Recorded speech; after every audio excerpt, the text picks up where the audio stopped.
ආයුබෝවන් ලා ඇකඩමි YouTube channel එකට ඔබ සාදරයෙන් පිළිගන්නවා. මගේ Excel පාඩම් මාලාවේ දෙවෙනි වීඩියෝ එකයි මේ.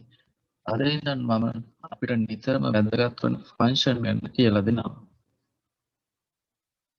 Excel වල ෆන්ක්ෂන් වර්ග කරලා තියෙනවා. ඒ වර්ග තමයි financial, date and time, math and trick, statistical, lookup and reference, database, text, logical, information සහ engineering කියලා.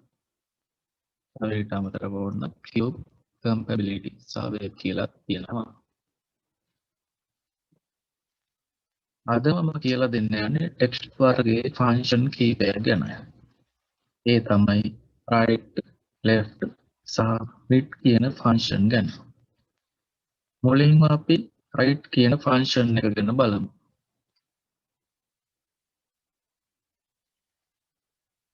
මේකෙදි කරන්නේ මොකක් හරි සෙල් එකක තියෙන දත්තයක දකුණු පැත්තේ ඉඳන් අපිට අවශ්‍ය අකුරු ප්‍රමාණයක් වෙන් කර ගැනීමයි.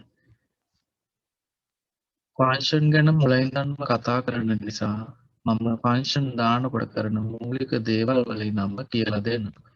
ඒකෙන් ප්‍රධානම දේ තමයි අපි හැම වෙලේම ෆන්ක්ෂන් වලට දාන්නේ සෙල් ඇඩ්‍රස් විතරයි. මොකද එතකොට සෙල් එක වෙනස් වෙනවත් එක්කම අපිට එන උත්තරේ වෙනස් වෙන නිසා. ෆන්ක්ෂන් දාන්න අපිට ක්‍රම දෙකක් තියෙනවා. පළවෙනි එක ෆෝමියුලා බාර් එකේ fx මත ක්ලික් කරලා ෆන්ක්ෂන් දාන්න පුළුවන්. දෙවෙනි ක්‍රමය අපිට කෙලින්ම ටයිප් කරන්නත් පුළුවන්. අපි ක්‍රම දෙකකටම බලමු. මුලින්ම අපිට උත්තරේ ලැබෙන්න ඕනේ සෙල් එක ක්ලික් කරන්න. ඊළඟට ෆෝමියුලා බාර් එකේ fx මත ක්ලික් කරන්න. ඊළඟට search for a function කියන තැන right කියලා ටයිප් කරන්න.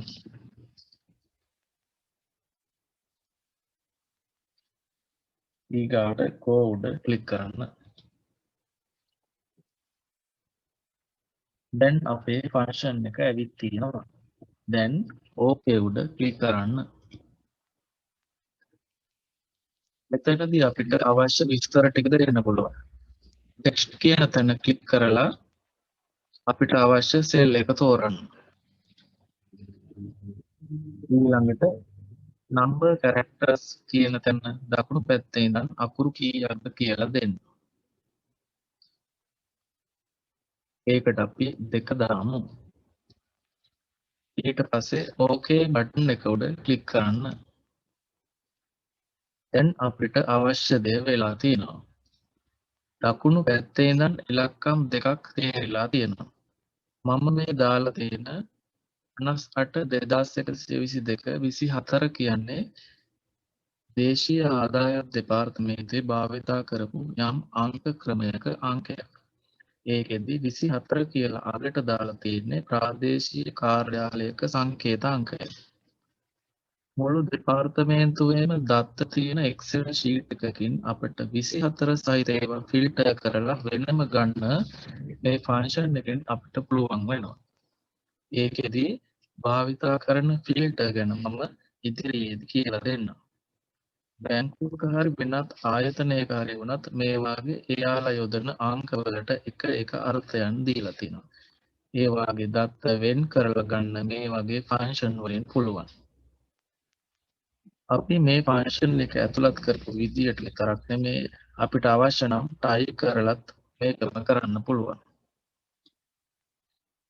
ඒකට සමාන ලකුණ ඊගාවට right ඊළඟට වරහන් ඇතුලේ ඒ දෙක ක්‍රමවත් දාලා 2 කියලා ටයිප් කරලා වරහන් වහලා එන්ටර් කළාමත් ඔය උත්තරේම ලැබෙනවා.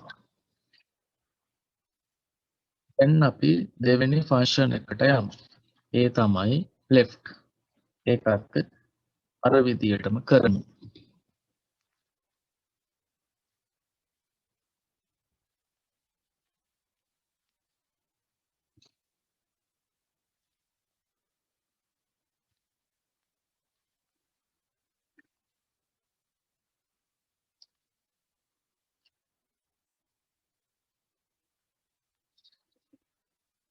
ඔන්න එතකොටත් අපිට වම් පැත්තෙන් ඉලක්කම් දෙකක් තෝරලා දුන්නා.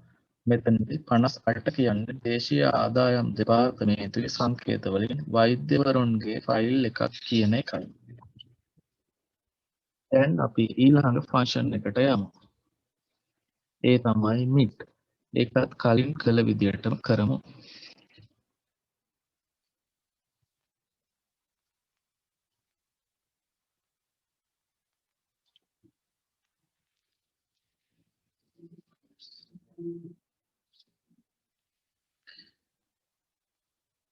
මෙතනදී මැදින් තෝරලා දෙන නිසා වම් පැත්තේ ඉඳන් කීවෙනි එකේ ඉඳන් කීයක්ද කියලා දාන්න ඕන.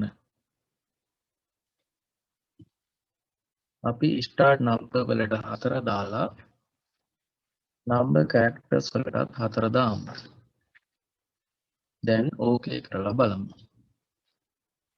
එතකොට අපිට මැද තියෙන ඉලක්කම් 4 ලැබුණා.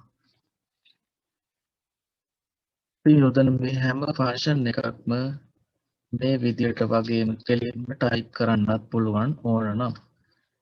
ඊළඟට අපි බලමු ෆන්ක්ෂන් එකක් කොපි කරන්නේ කොහොමද කියලා. මුලින්ම කොපි කරන්න අවශ්‍ය සෙල් ටික මවුස් එකෙන් ලකුණු කරගන්න. ඊට පස්සේ මවුස් එක ඒ ලකුණු කරන සෙල් වල දකුණු පැත්තේ පහළටම මෙතන තියෙන පොඩි කොටුව උඩට ගෙනිච්චාම එකතු කිරීමේ ලකුණක් වැටිලා දෙනවා. අන්න එතන මවුස් එක ක්ලික් කරගෙන පහළට ඇදගෙන ගියාම මේ ෆෝමියුලාත් එක්ක වෙනස් කොපි වෙනවා මේ ෆන්ක්ෂන් ටික. දැන් අපි ඊට අදාළ සෙල් එකට මොනවා හරි ටයිප් කරලා බලමු ෆන්ක්ෂන් එක කොපි වෙලා තියෙනවද කියලා.